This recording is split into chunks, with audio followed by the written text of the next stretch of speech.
এখন থেকে কেউ যদি আপনাকে কল করে, আপনাকে কষ্ট করে এরকম করে রিসিভ করতে হবে না।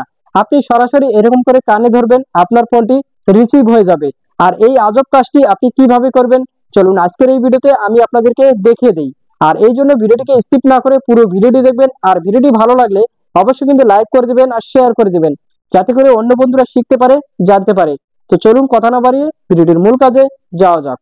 তো ফার্স্ট অফ অল আপনাকে যে কাজটি করতে হবে, আপনি চলে যাবেন আপনার ফোনের ডায়ালারে। এই যে দেখতে পাচ্ছেন ডায়ালার, এই যে ফোনের আইকন। তো আপনি কি করবেন, এই ডায়ালারে চলে আসবেন। এই ডায়ালারে আসার পর এখন আপনার কাজ হবে, এই যে উপরের দিকে দেখতে পাচ্ছেন সেটিংস একটা আইকন, আপনি এই সেটিংস আইকনে ক্লিক করে দিবেন। তো এই সেটিংস আইকনে ক্লিক করে দেওয়ার পর এখন আপনি একটু নিচের দিকে আসবেন। আসলে এখানে আপনি দেখতে পারবেন এখানে অ্যাডভান্স সেটিংস, এই যে অ্যাডভান্স সেটিংসে আপনি কি করবেন, ক্লিক করে দিবেন।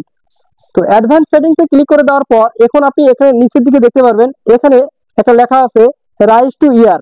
এই যে রাইজ টু ইয়ার নিচের দিকে, একদম নিচের দিকে দেখতে পাচ্ছেন এই যে রাইজ টু ইয়ার, আমি এখানে আঙ্গুল দিয়ে দেখিয়ে দিচ্ছি এই যে রাইজ টু ইয়ার। তো এখানে কিন্তু অফ করে দেওয়া আছে, আপনি জাস্ট এই লেখাতে ক্লিক করে দিবেন। এই লেখাতে ক্লিক করে দেওয়ার পর এখানে দেখেন একটা আইকন দেখতে পাচ্ছেন, এখানে আইকনটি দেখতে পাচ্ছেন একটা মানুষের একটা আইকন। তো এখানে কি বোঝাচ্ছে যে যখন কেউ আপনার ফোন করবে, কেউ আপনাকে ফোন করবে, তখন আপনি কষ্ট করে এরকম করে রিসিভ না করে আপনি শুধু কানে ধরবেন, আপনার ফোনটি রিসিভ হয়ে যাবে।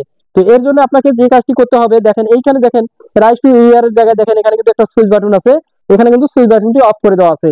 আপনার কাজ হবে এটাকে অন করে দেওয়া। যখন আপনি অন করে দিবেন তখন আপনার ফোনে যে ফোন দিয়ে কেউ যদি আপনাকে কল করে, তাহলে আপনি শুধুমাত্র আপনার ফোনটি এরকম কানে নেবেন, আপনার ফোনটি অটোমেটিক রিসিভ হয়ে যাবে। ঠিক আছে, আশা করি আপনারা বুঝতে পেরেছেন। যদি ভিডিওটি ভালো লাগে অবশ্যই লাইক করে দিবেন আর শেয়ার করে দিবেন। তো আজকে পর্যন্ত, আগামী ভিডিও দেখার অনুরোধ রইল। ধন্যবাদ।